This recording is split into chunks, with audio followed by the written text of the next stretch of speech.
With this JordanTower with JT News, make sure you smash that like button. I'm going to do a little different video right now. Make sure you smash that like button, hit that subscribe button. Let's get right into it. First off, I just want to say, I think that Drake and DJ Khaled's latest collaboration is kind of just downgrading Drake. I mean, this is just, I like Drake. I like his music and everything, but it just doesn't feel the same lately. Like, Scorpion was cool.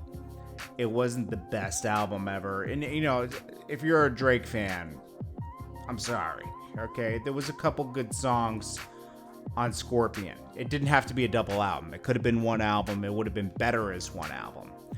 Then, of course, we got Care Package, which is a mix of Lucy's over the years, which is, I'm glad we got that at the end of last year. Darkling demo tape's a good thing to keep, you know, just something to throw out there, you know, in 2020 in the beginning. But then these latest one, like Laugh Now Cry Later, I don't like that song at all. It just, Laugh Now Cry Later, this has nothing to do with Khaled. The Grease song and the Pop Star song are so average and people are going crazy for it. It shows that Drake is the golden boy and unstoppable. I mean, he can't do wrong, man. I remember when Jay-Z was at this point in his career. Now Jay-Z's a legend, but around 07, what was he dropping in 07? I remember like Jay-Z was dropping like some subpar stuff in 07. Like when he did that like soundtrack for the movie, it was inspired by American Gangster. It was like, it was cool, but it wasn't like, you know, the best. But people still were like, yeah, it's Blueprint 3. It was cool.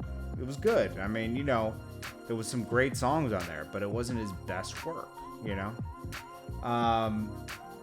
Watch the Throne was good because him and Kanye and him pushed each other to be better. Magna Carta was alright, but people went crazy for it, you know? It's just that, you know, you get into a pocket in your career where anything's acceptable. A Pop Star sounds like a Smoke Perp song. Grease sounds like a Playboy Cardi song. Drake's emulating other people at this point. He's kind of been doing that different points in his career with certain songs, but right now it's like, I don't think Drake knows where to take it now. I mean, think about it. He's dropped music consistently for 11 years. It's hard to keep being creative. I mean, what he's doing is difficult. I give him credit. But, I mean, it's just, I think he needs just a break, man. He just needs to fall back for a second and come back at it. Because right now, it's just sounding, to me, like not that great.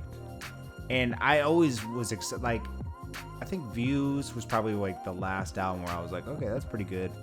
Like, after that, it's been a little weird, you know?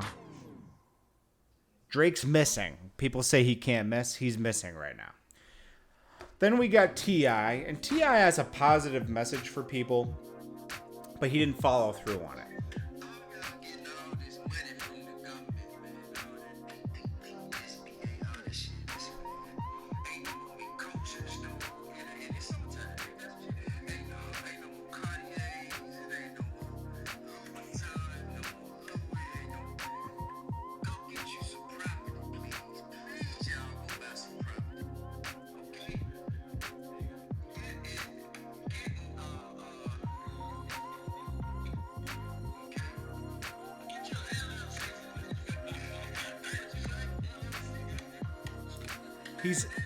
That's his friend.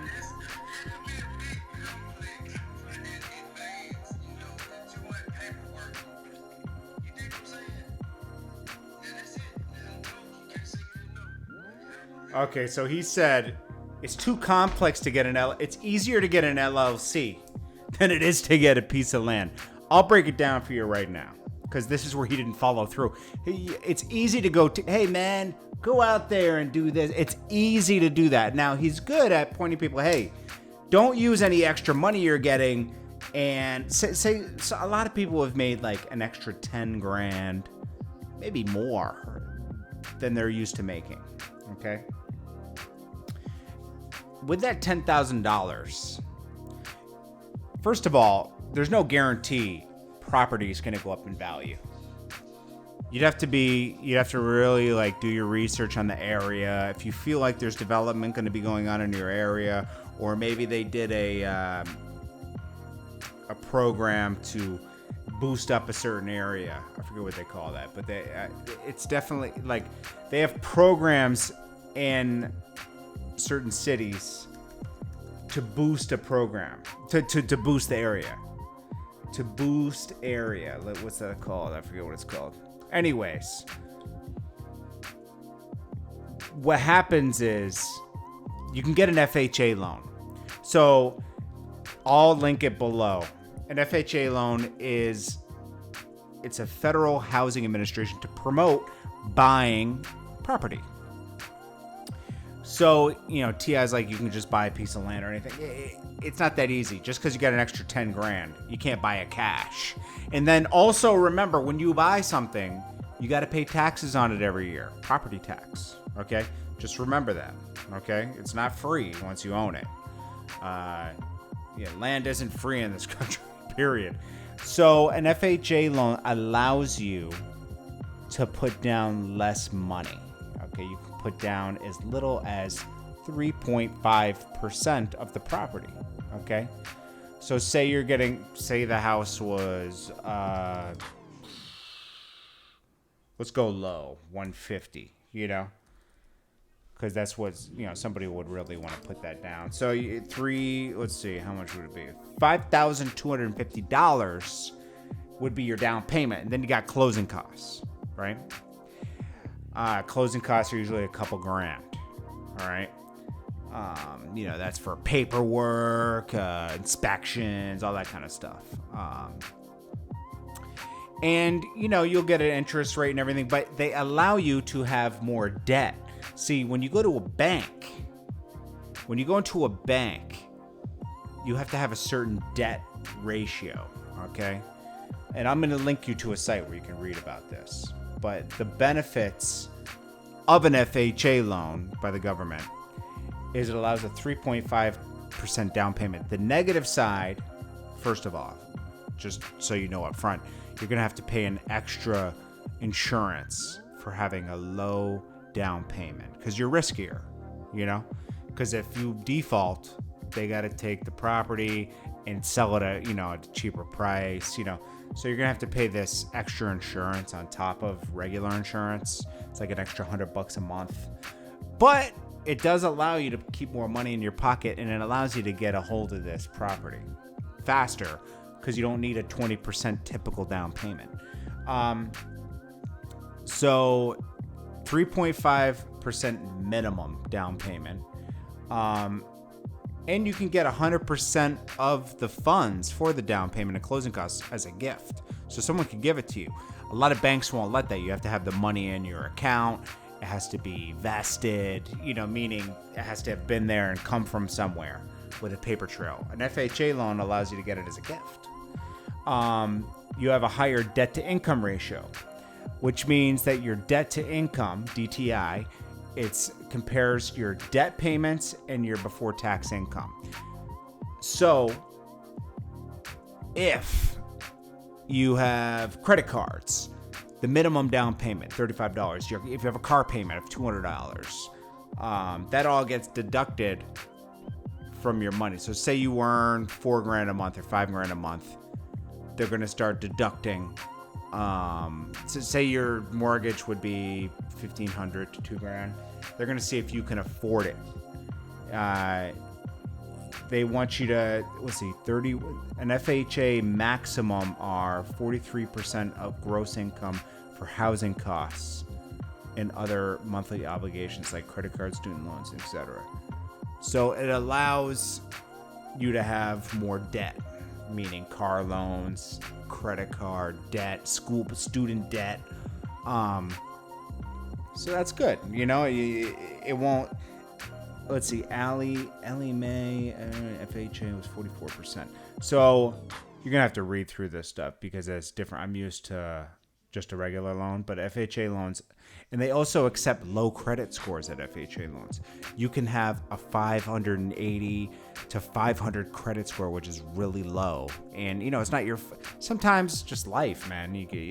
it's easy to get a low credit score. I mean, I had a low credit score for a while in my life. You know, I had a repossession of a car in my 20s. You know, that'll hurt you. You know, but I got it fixed, and I got back up to like 7 something. But it's like I had it at low 6s for a while. You know, so you can get if you had a 500 to 580 credit score, you can do 10% down. If you have a 580 or higher, which most of you probably have, you can do 3.5% down, which is great. FHA even permits applicants with no credit score. Some of you have no credit scores because you have no history. FHA loans can be up to $331,000. That's good in most of the U.S.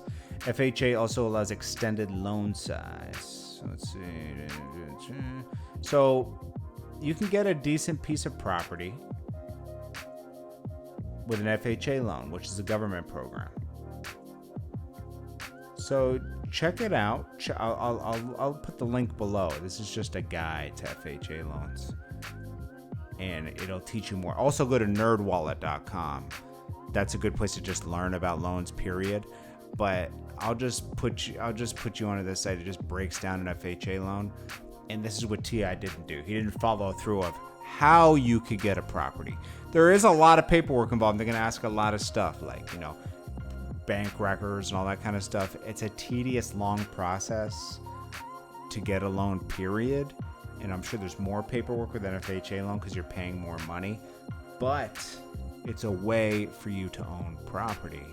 And it's good to own property because, you know, if you own something, make sure you do your due diligence and you're not buying a POS, you know what I mean? But make sure you're buying something that's actually sound, steady. That's where your home inspection comes in. You get a home inspector, a good home inspector, and it tests, you know, it sees if the foundation's good, the roof is good, the systems will last a while. Because, you know, you're going to probably fix it up as you go, but you don't want to buy something that's just, you know, nothing.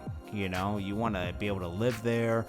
Think about it. Your rent will never go up. It'll be the same. You can even refinance later and get a little lower when your credit score goes up. You know, you can fix it up the way you want it. Nobody's going to tell you what to do unless you live in an HOA. But, you know, you're going to have more freedom. That's the basic part of home ownership. That's great.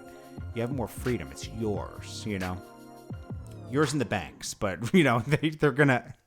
You're going to just give them their money every month, and you could probably pay less than what you're paying in rent, you know, because rent's always going to go up, but you're going to have a steady rate every month, and you can even have people live with you, you know. You can rent out a room in there and have them pay part of your loan, you know, part of your mortgage. You can even make it so you're living for free if you get 2 roommates. So use some of that money. You can. I would not recommend pooling your money with friends because it always causes, you know, a fight or something between everybody. Make sure it's in your name, and if you're gonna pool money together with a friend, say you'll give them a place to live for a year and give them a really low rate or something. If you need to borrow some of the money, say, hey, move in with me for a year. I'll give you make sure you always do a lease with your friend. Here's a lease for a year. You have a place to live. And, you know, it'll cost you half of what you're paying in your the place you live now, and you can save your money, you know? And then if you want to stay living, well, maybe we'll do a new lease. But don't pool your money together. Keep it in your name, and then have your friends live with you and give you upfront money. Maybe it'll help you buy the house. I don't know. Anyways, guys, this is JordanTower, and I'm just elaborating on what T.I. said. He's on the right track. You know, don't go buy a Louis bag for $3,000 if you can go get an FHA loan and get a little house somewhere. You know, move your life forward. You know, the Louis bag isn't going to do anything for you. Anyways, guys, appreciate you guys. Hit that like button. I'll check you on the next one. Peace.